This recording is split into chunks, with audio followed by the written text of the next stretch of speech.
Welcome to This Explainer. Today, we're doing something a little different. We're embarking on a journey, and I mean a real, cinematic journey. It's all about uncovering your raw, untapped potential and literally shaping the future of our world. Think of it like a movie, right? A story of heroes. But we're not talking about the kind wearing capes or flying around. We're talking about the kind sitting right now in classrooms. So, picture our opening scene. It's 4:30 in the morning. It is pitch black outside. A young boy gets abruptly woken up by his mom to study extra lessons before she heads off to work. Mostly because, they just couldn't afford those fancy schools. And when he naturally grumbles about it, his mom just gives him that look and says, "This is no picnic for me either, Buster." It's gritty, right? It perfectly grounds this massive, epic journey of success in a super relatable, everyday struggle. And honestly, that brings us right to the ordinary world phase that literally every great leader starts in. Look, this wasn't someone who's just born with everything completely figured out. No way. This was a kid without a father at home, feeling isolated, making a ton of mistakes, and just lacking focus. It's a powerful reminder for all of us that starting from a place of self-doubt, that's completely normal. It's page 1 of the script. But man, those feelings of self-doubt, they compound into some really severe hidden trials. We all know that trying to focus on schoolwork is incredibly difficult when you're battling major challenges in the background. Maybe you don't have supportive adults in your life. Maybe someone just lost a job and money is crazy tight. Or, maybe you're navigating a neighborhood that just isn't safe. If you are dealing with these massive hurdles right now, I really want to pause and acknowledge how deeply tough that is. That's a heavy load to carry. But here is exactly where the call to adventure rings out. It is so easy to see an English paper as just another boring assignment to get through. But what if it's actually the training ground for writing a best-selling book? What if that frustrating science project is the exact spark you need to invent a breakthrough medicine? These seemingly mundane homework assignments, they are literally your training montages for massive, real-world achievements. So, we need a quick reality check here. You cannot drop out of school and just drop into a good job. It doesn't work like that. You've got to train for it. Whether you want to be an architect, a nurse, join the military, or become a police officer, there are absolutely no shortcuts. Education is that rigorous training sequence that is absolutely required for true, lasting success. Let's zoom out for a second to a wide shot and look at the incredibly high stakes here. Mastering basic subjects translates into epic real-world outcomes. Like math and science, they aren't just equations on a chalkboard, they're the tools you need to literally cure diseases like cancer or create entirely new energy technologies.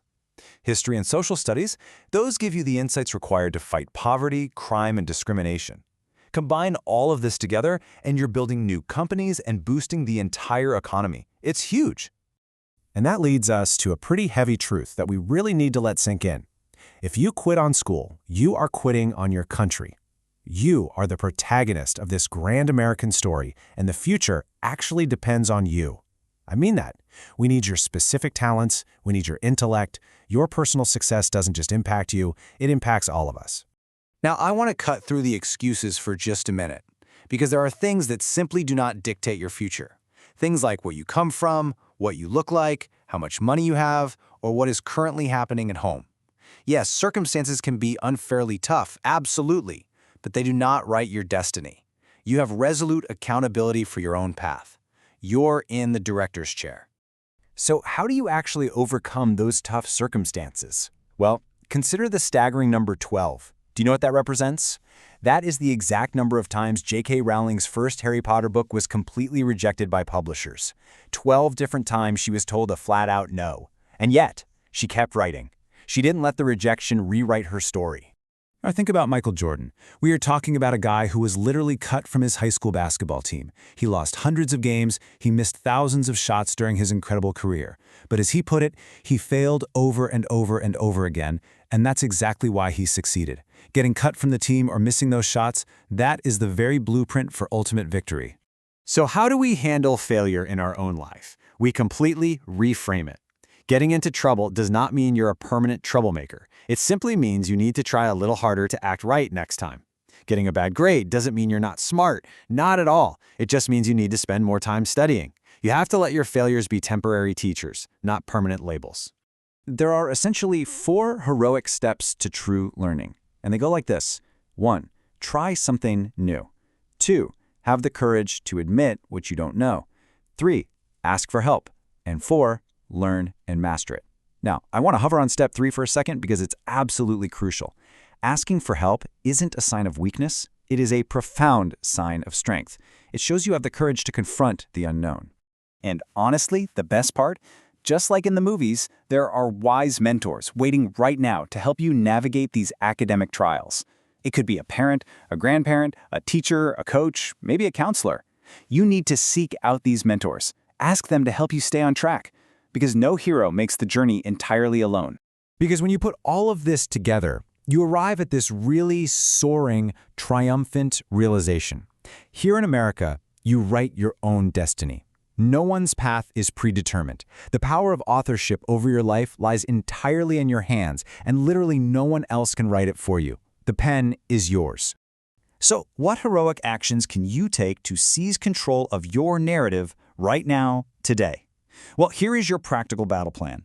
Do all your homework, read a book every single day, join an extracurricular activity, and importantly, stand up for kids who are being bullied. Look, these aren't just chores. These are the immediate, daily actions that actually construct your destiny. And when you take those actions, you step into a massive historical continuum. Let's do a quick flashback. 250 years ago, ordinary students sitting in the exact same chairs you are sitting in waged a revolution and founded a nation. 75 years ago, students overcame a depression, won a world war, and put a man on the moon.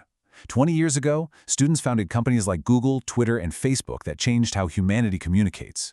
You are part of this grand, ongoing legacy. Which brings us to this final expectation. We expect great things from each of you, so don't let us down. Make us all proud. Your families, your teachers, your entire country. We are all rooting for you. We're working hard behind the scenes to get you the tools you need, but at the end of the day, you've got to do your part.